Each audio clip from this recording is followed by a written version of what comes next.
I want the accountant and the bank and the funder round the table. They're, for me, a key part of the team. None of this keeping the funder off at the side and not telling the funder anything. Share everything, good and bad. If it's bad, explain why and how you're going to fix it. But they should be part of your key team. And again, business owners typically don't understand banks and funders because they've never really had to explain to them. Hello and welcome back to the Director First podcast. Today, I'm very grateful to be welcoming to the show Craig Alexander Rattray. I've seen Craig on LinkedIn over the last few months and his posts just hit me. And they hit me because it's information a lot of you viewers out there, I think, really, really need to understand. So, Craig, welcome to the show, mate. Thank you, Chris. Pleasure to be here. I always like to start these shows really to get everybody to understand the backstory, where you started, what happened, where you are today, and then we'll dive into a few nooks and crannies that I want to talk about. So could you bring everybody up to speed about who you are and what you do and how you got there? Chris, I'd love to tell you that it was all planned and where I am is where I intended to be, but sadly, as you know, most of these things don't happen that way. Born in the west of Scotland, council flat, reasonably deprived area. No one in my family had ever gone to uni, and for some reason, I decided that's what I wanted to do. I've always been good with numbers. I remember doing algebra in primary 2 with my teacher because all the other stuff we were doing, addition, subtraction, it was just really, really easy. Decided in my late teens that I wanted to go into business, but I didn't really know what business was, and I decided the best way to get into business was either through doing a law degree or an accountancy degree. I plumped for the accountancy side of things because I've always been better at numbers than I have been at words. Did my degree, got offers from the big 6 accounting firms once I had qualified my degree. Worked for Anderson's for 3 years during my training contract, most of which I did in corporate finance. Did a secondment to the subsidiary of one of the Scottish banks and worked in private equity for 7 or 8 months. Decided that I really enjoyed that. Stayed there, moved to a couple of another private equity company, venture capital company. Went into industry for a period. I was financial controller of a company that had been acquired by a New York Stock Exchange listed company. And during that time, I learned more in that year than I did in all my CA and private equity venture capital experience because the MD he was the sales guy, his brother was the production guy, and I had to deal with everything else. And what the US investors or US acquirers didn't know, because their diligence was pretty poor, was that the business was losing a lot of money. So I had to give them 3-day reports, 3-day flash figures, 5-day full reporting packs at 60 pages, New York Stock Exchange, standard. And I had to keep the business running. I had to pay the wages on a Friday. I had to make sure we pay the suppliers next week. So I learned so much during that, a lot of which I now use with my clients. And from then I was in business with a former boss for 5-6 years where he came up with good ideas. I implemented them. And I worked in a couple of full-time FD roles, and then I worked in a business management corporate finance boutique. And 15 years ago, decided I was making them too much money, so I'd set up myself and basically do it myself. And since then, I've been working with growing ambitious companies, taking them from perhaps sub $1 million to 2, 3, 5, 10, and beyond. And working with them on the growth and the exit. So turning people into significantly wealthy people, multiple millionaires, with the real focus on cash and value. So not a bad backstory from a kid from a council flat in Scotland, eh? Yeah, well, it's something that has sort of attracted me to that type of client. I love working with clients who have been made redundant, or they've spotted an opportunity, or they've come from nothing and gone and made it happen, because I've had to make it happen. I bought my first car myself, bought my first house myself. Everything I've bought, I've got through hard work. And that's the type of clients I like working with, because too many people sit on the sidelines and look in on people and don't actually get off their backside and do anything about it. So I like the guys who just go and make it happen. And the challenge you've got with a lot of these business owners is that they predominantly come from, say, a trades background, particularly the construction side of things. So they're plumbers, joiners, electricians. and no one's ever taken the time to explain business to them. So they don't understand how to run a business, how to manage cash, what's a P&L, what's a balance sheet, what's a cash flow. And that's what I try and do. I'm trying to educate people, and that's where the posts and the videos come from, and the books and all of that stuff. Because whilst I'm a chartered accountant myself, last year it was 30 years since I qualified, which is quite scary. I'm pretty scathing of the accountancy and finance profession, because I think the quality of advice that your typical business owner gets is it falls far short.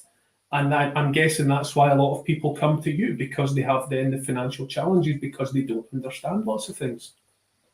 I think that the main, obviously, people come to me generally too late in the day. It's better that as soon as the problem, pick the phone up and you can sort of give them some advisory. But the biggest thing that I see is they really don't understand what an accountant is doing for them. They don't understand what an accountant should be doing for them. You know, that statutory accounts, I say this all the time, that the statutory accounts that you've got to do are absolutely useless in making decisions as a business owner. But you know what? I think it sort of brings me on to my first question, because I think a lot of business owners, they don't like looking at the numbers. Why do you think so many business owners avoid the numbers until it's too late? There's probably two main reasons there, Chris. One is fear. So they don't know what they don't know.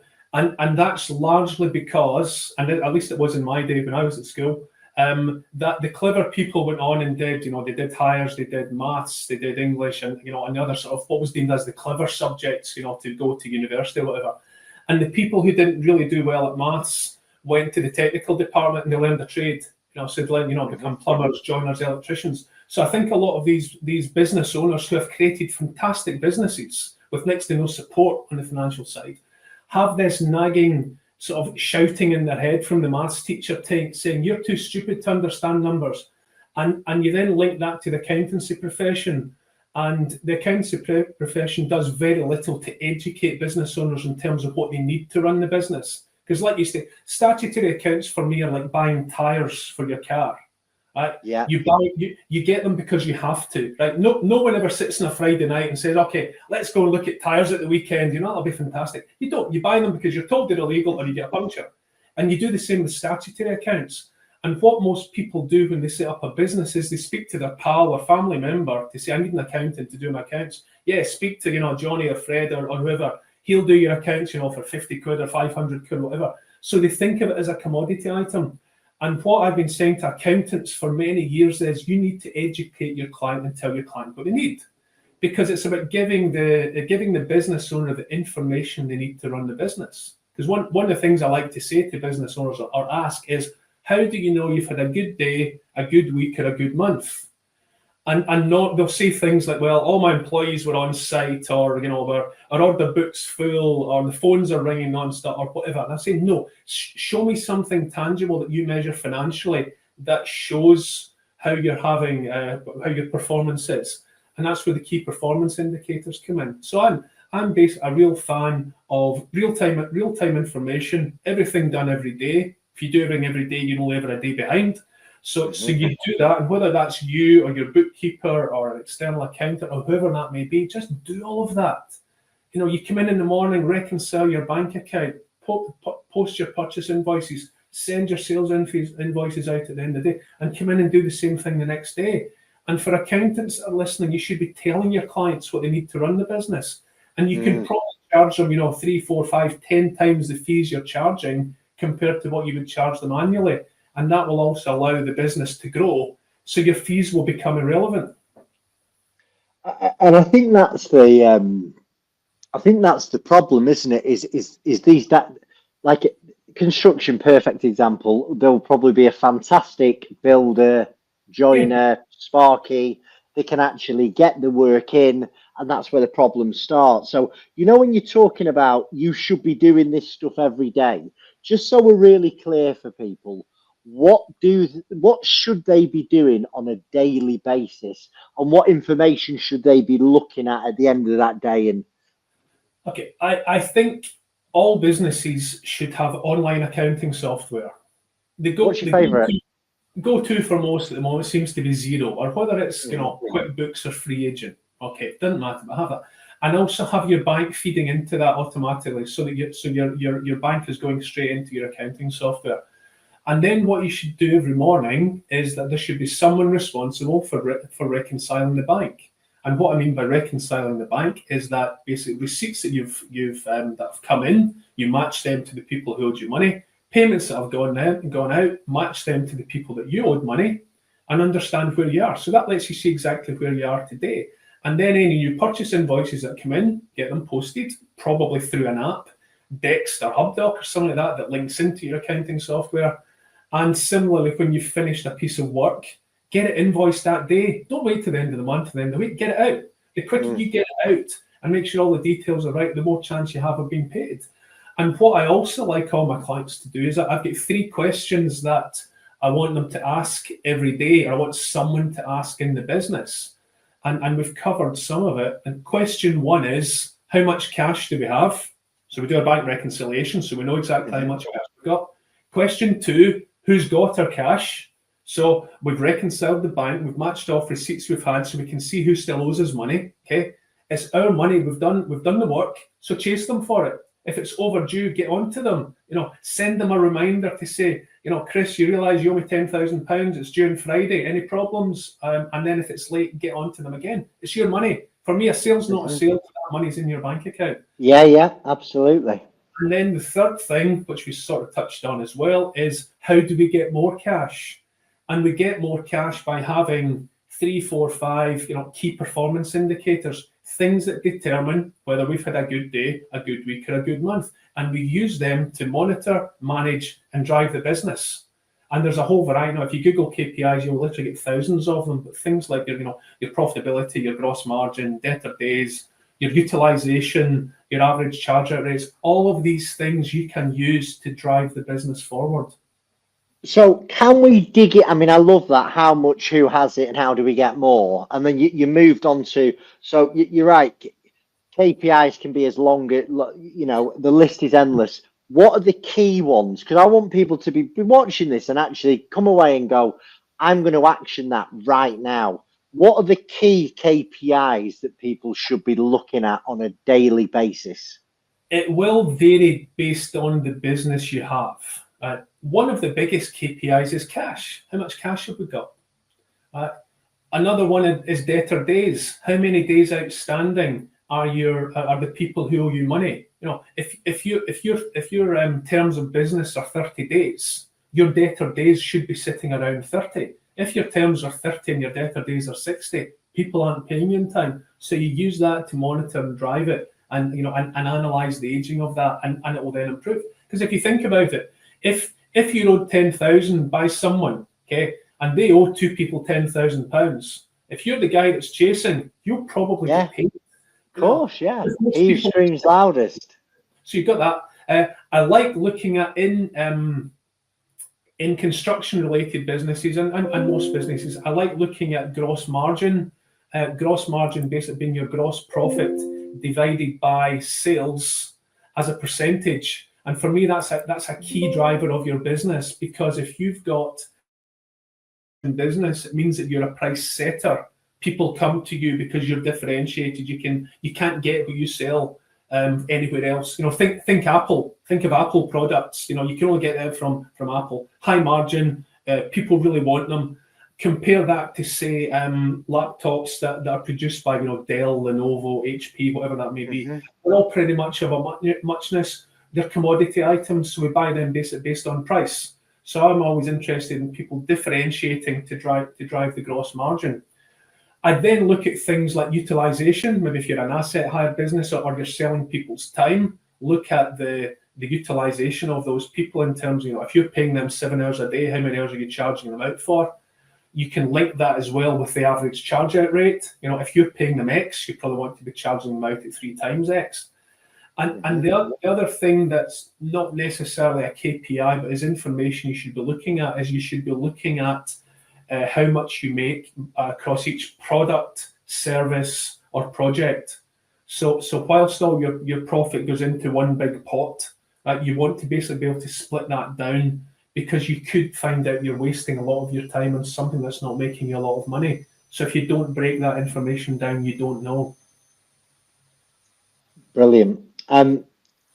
Just backtracking, because this is a problem that I see with directors and businesses day in, day out, and it's how much cash have we got? But I want to dig into that, because not every penny in a business account is the business's money, is it? It's like some will be VAT, some will be. So how do you educate a director to understand, well, what actually is this business's cash? Many of your listeners and viewers will have heard of this guy called Warren Buffett. He's worth billions, and he's made billions for many people. And Warren's got 2 rules for investing.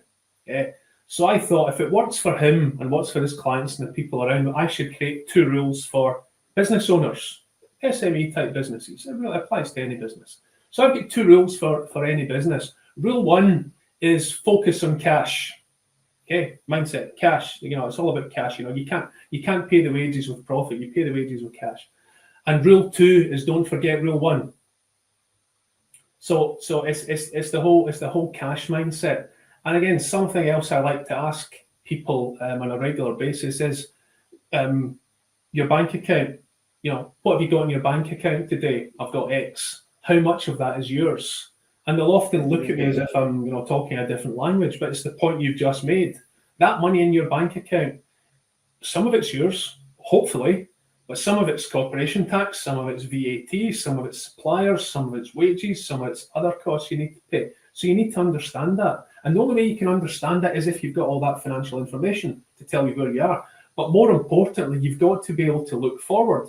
And this is where the rolling 13-week cash flow forecast comes in. Because and everyone will say, well, I don't know what's going to happen tomorrow or next week or next month. Right? None of us does.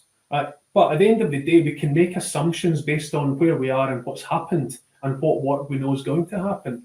And and for me, there's only one way to run a business without a forecast, and that's badly. Right? And I don't mean to criticize people who are running their business without a forecast, because most business owners will never have been told you really need a forecast to run your business. Again, this is where the accountants should come in and should be saying, look, you need up-to-date information and you need forecasts. And there's nothing actually difficult about it. We've got a free download in the Know Your Numbers website, a template for a 13-week rolling cash flow forecast. And the number of people that have done Know Your Numbers I've worked with who have downloaded it and started using it, and they then come to me and say, I don't know how I ran my business before without that. Because you've got to understand all this money in your bank account today. When's it going out? What needs to be paid and when? Because at the end of the day, the date for your wages and salaries doesn't change. You might be paying people weekly, or you pay them the 28th of the last day. Your VAT dates don't change. Your PAYE dates don't change. Your corporation tax dates don't change. All your standing orders and direct debits that come out, they'll be coming out in specific days. You know them. So you can stick them in. And then you can forecast based on your income coming in when you think it's going to drop, based on your credit terms and payment patterns. And similarly, you can then factor in payments to your suppliers. And it's almost the Bible to run your business. It's transformational.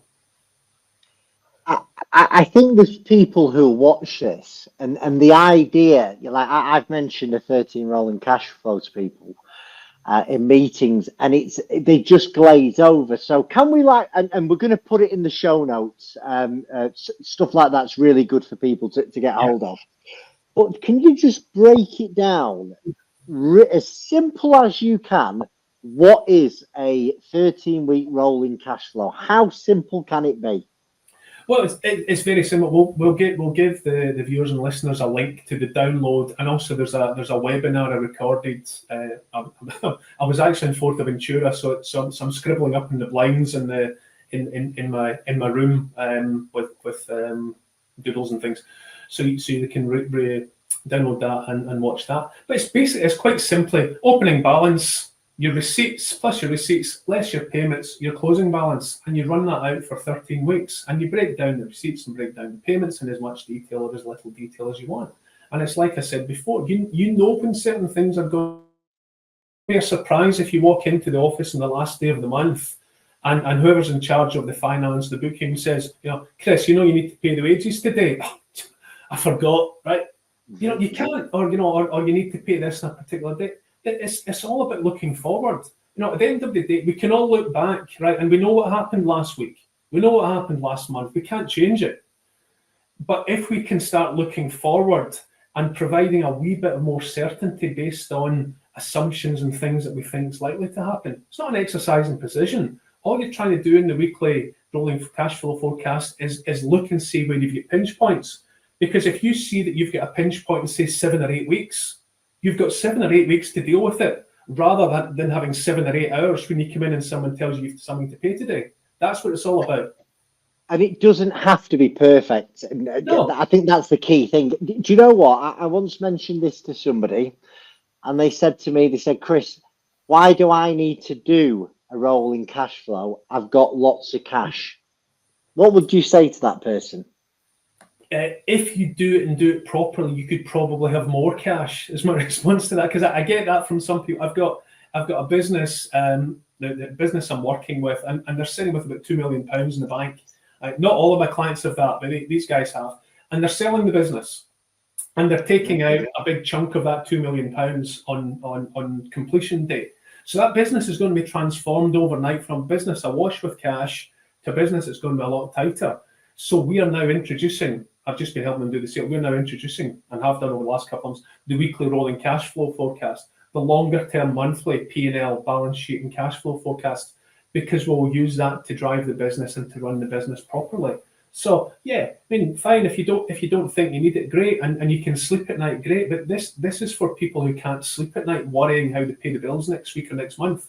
It's giving you clarity, certainty and visibility over what might happen. And it will change. Tomorrow it will change, or a few days it will change. Just update it. And it's a good habit to get into, isn't it? Because, a business that is strong today, we don't know what's going to happen 3 months down the line. You talk about, I think it's something I've heard you say or heard you type, is financial literacy being a superpower for directors.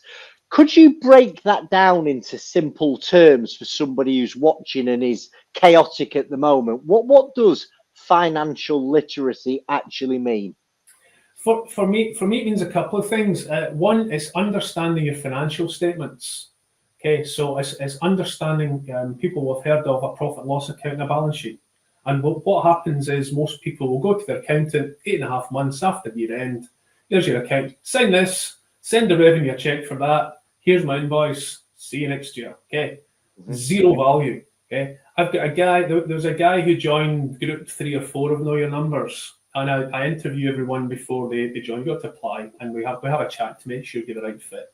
Okay, so 9:10 after a first 2-hour session, sent me an email. Thanks very much for letting me into the group. I've learned more in 2 hours than I have in 35 years. He was 57, running a business since he was 21, and he was doing that same thing, pitching up every year, sign this, sign that, see you next year.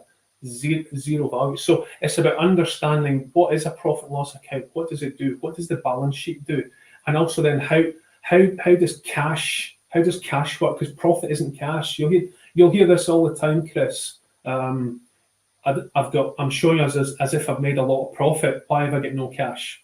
It's understanding that profit is not equal to cash, and it's understanding what's known as the working capital cycle. Which effectively means that you're typically paying things out before cash is coming to you. You're paying wages and suppliers, and then your customers are paying you. So you need to fund that gap. And as you get bigger, it gets worse. People think it gets better. All right, I'll go from 1 million turnover to 2 million, making the same profit. Actually, that means it's doubling. So that's where funding and information becomes so vital. So for me, you should understand what P&L does. You should understand some of the key numbers within that P&L. Not so you can go and produce it, but so you can monitor it, manage it, and learn how to influence it. Things like gross margin, gross profit, you should understand what that means, how you can influence it from an operational perspective by doing certain things or not doing certain things. Well, before we go on, because there's a lot I want to unpack here, can we really dive into what you've just said there? On the profit and loss, what are the numbers that they need to understand? If you could dive into it, what And what, by understanding those numbers, what decisions are they going to be able to make from that standpoint? I like to look at a profit and loss account in three sections. Right? So for anyone who's not quite sure, a profit and loss account is your trading account. It basically the sales of whatever you sell less the costs of whatever you sell, resulting in a profit and loss. It should actually be called a profit or loss account because you can't make a profit and loss. But anyway, we'll go with profit and loss because we've been covering that for many years. Okay, so I like to think of it in three sections. The first section is sales less cost of sales to get to your gross profit. So if you're a construction business, a business that builds houses, let's say, your sales are the sales of those houses. Your cost of sales are the costs of building that house. So the materials, the labour, the subbies to build that house, and then the gross profit is what's left after the sales less those costs. That's the first part. And the second part is where the overheads come off. So overheads are, I like to think of overheads as infrastructure costs. Think of the infrastructure you need to run your business. You've got your office, you've got rent, you've got rates, you've got insurance, you've got an admin team, you've got a marketing team, you might have an accountant, all of those sorts of things. They are costs that you incur regardless of whatever you sell. So they come out next.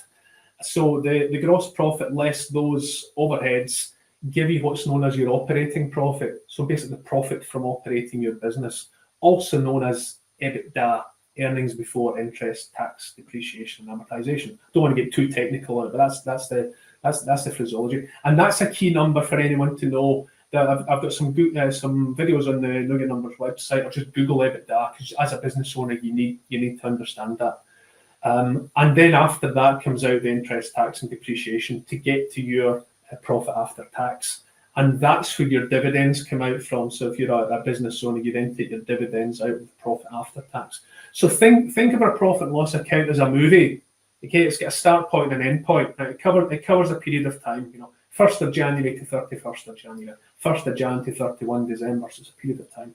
You've then got your balance sheet, which is your second statement. And your balance sheet is just a list of all your assets and all your liabilities and how they're funded. And it's called a balance sheet because the top half of the balance sheet balances with the bottom half of the balance sheet. And without breaking that down into great detail, that it really is as simple as that. And think of the balance sheet as a photograph. It's a snapshot of a period in time. The balance sheet as at 31st January, as at 31st of December. That's a quick. I do a whole 2-hour session on that in the Know Your Numbers Mastery. So that's a very quick summary of it.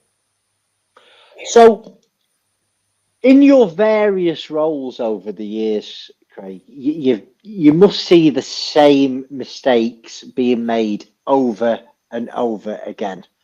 Could we sort of dive into the main mistakes that you're seeing business owners make and what the problem is and how we could help them with it? Yeah, okay. The first one is a lack of understanding of cash. Which we've spoken about. Cash is everything. Now back to the 2 rules. Rule 1, focus on cash. Rule 2, don't forget rule 2. Rule 1, sorry. I'll never tire of saying that because it gets that mindset. And if you can do that and ask those 3 questions every day, you focus on cash. The second one is generally not knowing your numbers. You don't know what you're doing, right? Because if you don't understand the profit you're making each service you provide, how can you price that properly? Mm-hmm. And if you don't get those numbers for say 8.5 months after the end of the year, you're more than 20 months out of date in terms of stuff you were pricing, say at the start compared to the end. What if you're pricing that wrong? You're guessing. Without that information, you're guessing. And then not having that information split by product, service, or project, because you need to understand. I'll do you a very quick. I'm going to do a very quick doodle here on the board, right? Go for it. Right. So let's say if you didn't do, let's say you made a profit of 100, right? Doesn't matter, £100, million, thousand, whatever that is, okay. And you don't break that down in terms of the service line, okay? You just say, and let's say you budgeted 80. So you get to the end of that period and you think, we're fantastic. We thought we'd do 80, we've made 100. Aren't we really clever? Brilliant, pat on the back, okay? But see if you actually break it down, you've got 3 product lines or 3 projects, okay? And by breaking this down, you then find out that project 1 made you 80, project 2 made you 40, and project 3 you lost 20, right? And they're all the same size, okay? They're exactly the same size. They take the same amount of time, right? So by having this information, immediately you can increase your profit by 20%. You can go to 120 by eliminating this. You're using that information to make better decisions. And if you can make 40 on this project, which is the same as the other one, well, look into it, do something about it, and actually try and get it to 60. Right? So you've now increased your profit by 40%. You've gone to 140, and you're doing a third less work.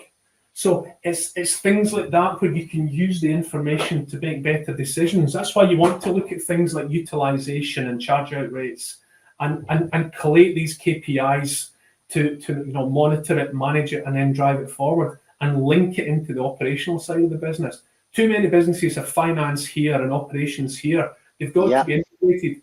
A good finance team should be giving the operational team information to run the business better and to make more money.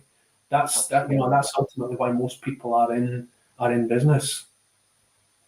So, Cash, knowing your numbers, what else? What are the mistakes you're seeing people make? Trying to do it yourself. Yes. None of us can do everything ourselves. It's about building teams. I like to think of businesses as having 3 teams. You've got the operational team, the ones who do the day-to-day, the work, the day-to-day, whatever service it is you provide. Okay. You then get the management team that runs the business and oversees that. But then you've got the strategic team. And the strategic team is the one that's driving the business, right? We're here, we want to go to here. We're turning over 2 million, we want to get to 10 million. How do we do that? And making everyone accountable and driving that forward. So you build that. And one of the other things overriding all of that is the big mistake is not having the right accountant. Okay. As I said, I'm a chartered accountant training myself. I'm very critical of accountants because they don't tell business owners what they need. You want to get your accountant round the table with you. I like to think of a business owner. Think of a business as an airplane, right? And the business owner is the pilot. Okay. You as the accountant should be sitting as the co-pilot. And if you think of an airplane, you've got the dashboard. So your dashboard is your management accounts and your key performance indicators, right? So you, Mr. or Miss or Mrs. Accountant, are producing that info, giving it to the pilot so he knows. Okay. You're then giving them the map. Okay, the map is the forecast, because you need a forecast to know where you're going. And then the third thing you need as part of that is you need the fuel, and the fuel is the funding. So making sure you get the right cash and the right funding. Because if you've got all of this financial information in terms of where you are, where you've been, and where you're going, you'll get funded all day long. And that's the final mistake most business owners make, is that they don't have the right funding in the business. They've got all these opportunities, can't take advantage of them because they don't have the right funding. Can I tell you what's happening at the moment? And I've seen this. This has become really problematic sort of the last 18 months, 2 years. 2020 happened. The economy boomed, actually. Construction boomed. And there was a wave that people needed to ride. And people were able to go out there and raise money. Not on the high street, not with your normal institutions. They were going to these second-tier lenders. The rates were really high, but at the time it didn't. The directors thought, well, it doesn't matter. They all required personal guarantees. So we saw 2020, 2021, 2022. People are having a great time. And now, 23, 24, definitely 25. Costs have gone up, revenues have come down, and these businesses are what's killing them at the moment, Craig, is servicing this expensive debt that really they should never have took in the first place. Have you seen that? What's your advice to people who's looking for funding? So again, comes back to having the right people in your team, the right people round about you. It's right having the right financial information. It's often not about the information you have. It's often not how you present that information. At the end of the day, in order to run your business from a financial perspective, you need to know where you are, management accounts, KPIs, where you've been, your statutory accounts, your compliance all up to date, your tax up to date, and you need your forecast in terms of where you're going. From a funder's perspective, what do they need to give you funding? They need to know where you are, where you've been, and where you're going. So it's exactly the same information. And part of the thing that I've done over many years and, become quite good at is packaging that information up properly for the bank to make the bank the investor, to make it easy for them. My role, if I'm doing a part-time FD role, CFO, is to make it easy for the funder to say yes. And on the Know Your Numbers podcast a few episodes ago, one of the people who runs the West of Scotland for Bank of Scotland, he was saying that less than 10% of companies who come to them have that information. So you provide that information, you go straight to the top 10%, you're top of the class, and that goes into the credit report, and it gives you so much more credibility by having that information. And if you've got that, you're likely to get offers from the main high street banks rather than having to go and pay 10, 15, 20%, per annum on this, and also 5, 6, 7, 8% fees. Now, some of that is driven by brokers, right? There's some brokers absolutely who really don't care. Okay, they're in there to get a deal done, take their fee, and disappear. Okay, so I'm critical over a lot of those brokers as well, because they're not interested in providing the right solution. And again, the business owner typically doesn't know what's a good deal or what's a bad deal. So again, you've got to arm yourself with the right information and surround yourself with the right people, but give yourself that right knowledge. There is nothing difficult here. I've trained plumbers, joiners, electricians, engineers, software developers, all sorts of people who now understand some of the key metrics in their business. They can have a discussion with their accountant. They can push back in their accountant. They can sit and speak with the bank. And I like to have the bank. I want the accountant and the bank and the funder around the table. They're, for me, a key part of the team. None of this keeping the funder off at the side and not telling the funder anything. Share everything, good and bad. If it's bad, explain why and how you're going to fix it. But they should be part of your key team. And again, business owners typically don't understand banks and funders because they've never really had to explain to them. I think I want to sort of go into to sort of practicalities, if that's okay. So how would you sort of go in and work with a business on day one, and you're going in there, they're literally surviving month to month, too much month at the end of the money sometimes. And I know this might not be your ideal client, by the way, Craig, but humour me here. To planning 12 to 24 months ahead, because one of the problems that I see with directors is they're busy. I haven't got time for that. You would suggest something and they'll see this stuff as a cost, and that's a big problem. What would you do day one? How would you sort of how would you get their attention and get them looking 12, 24 months ahead? What would be the plan from your point of view? I think rather than thinking of financial information like the car tires, it's an investment. Having the right information will allow you to make better decisions. For me, something else I would ask business owners, I posted about this recently, is that can you think of a decision you've made in your business that you wish you could go back and change it based on having better information? This is about having information to run your business and to make better decisions. It's not about creating information for the sake of it.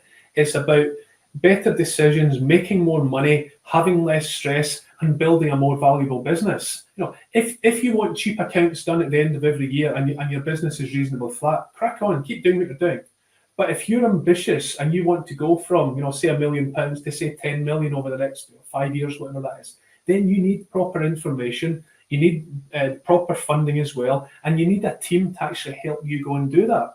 So typically, what I would do when I would take on these roles, I'm not taking on new FD roles now, Chris. Everything I'm doing is now through Know Your Numbers and the groups. I'm doing some one-to-one mentoring, but FD work's too difficult. I'm getting too old for it anyway, Chris. So I've only got to select sort of 4 or 5 I'm now working with.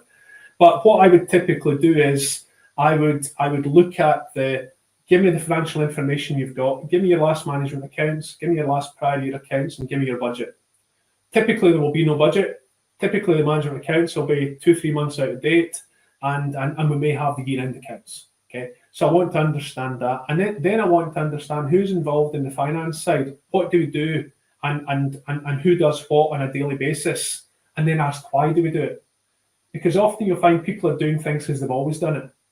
I remember meeting a lady, this a few years ago, and she spent something like six days a month collating reports for the management team that she sent out to them. And they were amazing reports. And I went to the 4 members of the management team. I said, see these reports that Linda does? What do you do with them?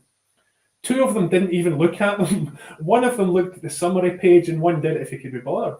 So it's things like that. It's understanding, why do you create that analysis when actually, somebody's creating a spreadsheet and information's in zero anyway. So it's then trying to free up time and work out, how do you all integrate together? What do we need to produce this information, and do it smarter, do it quicker? So you want to do that. The other thing I then want to do is I want them to introduce the rolling 13-week cash flow forecast.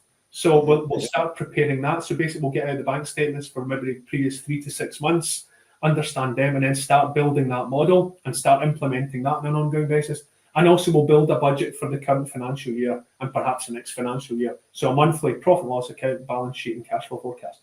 That's what you need to run your business, right? And anyone who tells me or you differently, I disagree. Okay, I'm not saying it's the only way to do it. It's the only way I know to do it, and it will transform your life by doing these things. So if you're ambitious, you want to grow, you've got all these people emailing you with work, and you've got existing customers who want to do more with you. Get the right financial information, because you will get funded all day long, and stay focused on cash, but also making sure you're making the right level of profitability on it by doing that sort of analysis on a weekly and on a monthly basis. I mean, you've worked with entrepreneurs day in, day out for some time. What do you see that separates the people that make it, whatever that may be? I know that's a bit ambiguous, and the people that don't? A lot of it is about attitude and mindset. It's about thinking of bringing people in as an investment rather than a cost. I know from speaking to someone, if we start talking about fees or whatever, they say, they don't quite get it. But if you've got someone who's ambitious, you can see them going from, say, 1 million to 10 million. They've got no problem with investing and bringing in the right team, operationally, management, strategy-wise, working with the right accountant, paying for monthly management accounts and information. That's a big thing. But also the energy to go and do it. Just get things done. What a lot of people see is you'll see the nice houses or the holidays or the cars, right? They don't see the 14-hour days. They don't see the weekend shifts. They don't see the stress of working out how we pay people next week and next month. They don't see the going without. And because that's all hidden, it's like the swan. You just see the swan, go along very gracefully, but you miss all this stuff that happens underneath. And that's why I love working with the people I work with, that they are ambitious. They do want to do things. They're not just sitting here on the sidelines thinking the world owes them a living or that everything will come to them. They go out and they make it happen. And they make it happen by having the right team, and the right resources to do it from a financial perspective. Obviously, you don't take any FD roles anymore. Your life is about to change a little bit. You're moving over to. I can't quite understand why you'd ever want to leave Scotland for Crete, but people do bizarre things, don't they? But seriously, know your numbers. Tell us more about that. Who is it for? Who is it not for? What's it? People will want to know at this stage how they can find out more about you. Tell us about this program that you offer. You'll find out more at knowyournumbers.biz. And really, for me, I've realised over the years that most business owners don't understand finance. Bad advised, not told by accountants. And I'm trying to make it easy for people who want to understand, who want to make a difference in their business. As I keep saying, business should be fun and it shouldn't be stressful.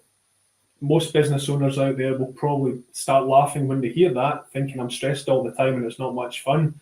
That's because you're not doing it right. If you do this right, it will. So it will give you an understanding of P&L and balance sheet. What are management accounts and KPIs?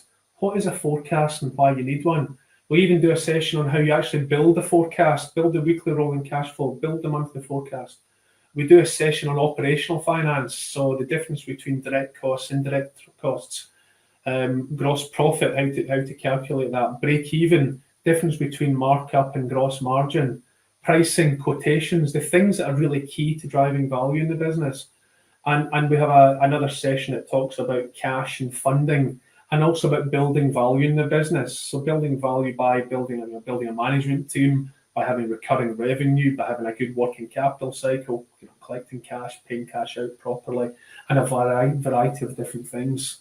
And we're doing some specific groups. We're doing a female know your numbers, we do a construction know your numbers, a growth and succession, and we're also just about to launch a know your numbers mastermind group, where I'll take 12 business owners who will meet twice every month, and on an ongoing basis, and we will cover lots of different things that will allow you to better understand your numbers, funding, value, and also to learn from your peers as well. Because it's not just about learning these things from me. The interaction we have in the groups, learning things that people have done that have gone right, learning things that people have done that have gone badly. It's all that knowledge, and just building up relationships within as well.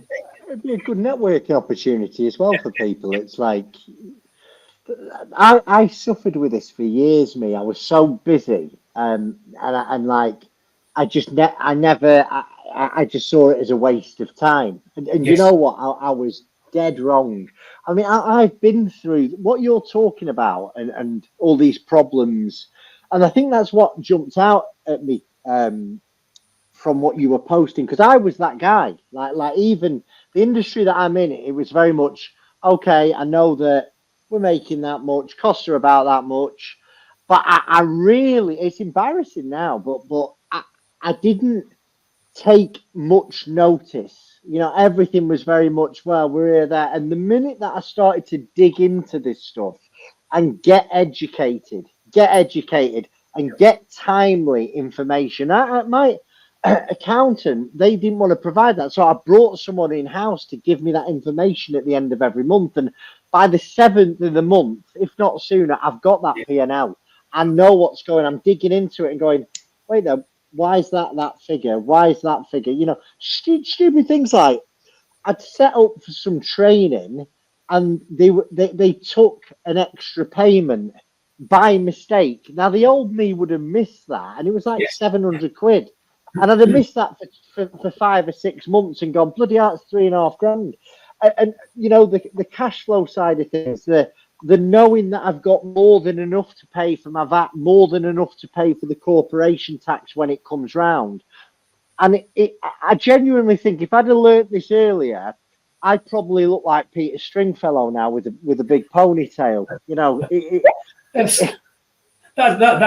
maybe one of the positives that you don't. But there's a few points on that, Chris. And one is that so many business owners, they're too busy working in the business. They're down here in the weeds. Okay, you need to be working on the business. They need to be up here, being more strategic. The helicopter view, and coordinating, making sure everything doesn't need to go through you. Bring in the team who can do that properly.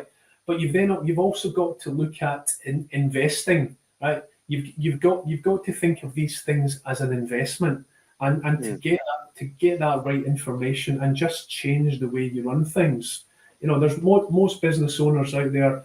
A lot of them think it's a badge of honor to work 90 hours a week. It's right. It's not big and it's not clever, right? And you just run yourself down. It's about working smarter and doing things that are right, but doing it from a position of knowledge. And having that information, as you say, numbers on the 7th day of the month. If you get them the 7th day of the month, you've still got another 20-something days to influence and change. If you get them at the end of the month, you've lost that month. If you get them at the end of the year, you've lost the year. Right? So it's about taking that and using it to make better decisions, and just decide, where do you want to go? Right, you're here now. Where do you want to be in 2 years, 3 years, 5 years? Right? Because if you keep doing what you've always done, you'll keep getting the same results. You'll still be stuck in that cash hole, right? And it's not overly difficult to get yourself out of that hole. I'm going to start to wrap up, and I'm going to give you a few quick fire questions that I like to throw in. Favorite tool or tech that saves businesses time? HubDoc or Dext. Okay, tell us a little bit more about both of those. So that's basically where you scan invoices. You've got an app. You scan your invoices into Xero, QuickBooks, Free Agent, whatever that may be. So someone doesn't need to start keying it all in. It's a huge time save. As is the online accounting software in general. Get it set up properly by your accountant. Okay, one book every director should read. I'll give you two. Mastering Cashflow for Business Owners, written by Craig Alexander Rattray, and Know Your Numbers, written by Craig Alexander Rattray. And if you buy the two of them, I'll send you Lessons from the Rocking Chair free. Absolutely love that. If anybody wants a copy of those books, you'll get them on Amazon. If you can't afford a tenner for it, send me an email or a LinkedIn message, and I'll send you a copy. Most rewarding client win you've ever had? That's a real tough one, because I've been privileged to work with some amazing people and shared in their journey. I've been fortunate enough to help people make a lot of money over the years. So there's not really one I would highlight. I do have one client who I actually met with earlier today, and he's talking about his business selling for multiple billions. And I do have a shareholding in that company, so that's potentially the most rewarding financially that I look forward to banking at some point. Brilliant. If a director is watching this, feeling overwhelmed, confused, scared, scared to look at the bank, opening the banking app, what's the first thing that you're going to tell them to do? I tell them to do something. It's not going to change. If you've got a problem with your bank today, you probably got a problem with it tomorrow and the next day, right? If nothing changes, nothing changes. You've got to take that first step. You've got to go and take action. And as you've said before, Chris, too many people come to you, but it's too late. I would guess that most people who come to you will say, "I wish you'd come to me 6 months ago or 12 months ago." By which you can do a large percentage. It's the old Chinese proverb: the best time to plant a tree was 20 years ago. It's like knowing your numbers. The best time to start knowing your numbers was the day before you set up in business. The second best time is today. And I'm not trying to be flippant on that. I genuinely mean that, because the number of businesses that have transformed because they know their numbers and they've got the right funding, it not only transforms the business, it actually transforms the life of the people. You reduce the stress. They actually get relationships back as well. You'll then start having a relationship with your partner, with your children as well, because what happens is most business owners go away on a Friday evening. They're still thinking cash flow and worries about next week. They're at the football or the dancing or the swimming on Saturday morning, still thinking about it. Dinner on Saturday night with the partner, still thinking about it. They're present, but they're not present. And again, I'm not being flippant in this. It will change the way you approach your business if you can get this right. Now, if you've got a business that loses money, isn't profitable, fine, that's going to be hard to change. But assuming you've got a profitable business, there is nothing that you can't fix by doing these things. And if it's not profitable and it can't be turned round, knowing your numbers will allow you to figure that out earlier. Hopefully not taking on the personally guaranteed debt, getting into big overdrawn director's loan territory, or being accused of trading insolvently. So it all boils down to the same thing, doesn't it? And that you've really been a fantastic guest today, because you've been clear.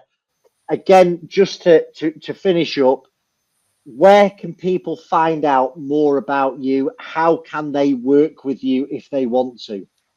You'll find me on LinkedIn, Craig Alexander Rattray. I post every day, regularly at weekends as well, but it becomes a wee bit more personal. It's about people getting to know me as well as a person. And you can go to knowyournumbers.biz, and we've got lots of free resources there too. I'm always happy to catch up with people, have a chat, try and point people in the right direction. If I can help, great. If I can't, I'll do my best to make sure you get the right people around you. Craig, it's been an absolute pleasure. I really appreciate you spending your time coming on the Director First podcast. Once again, thanks you for your time, mate. God bless. Thanks, Chris. It's been fun.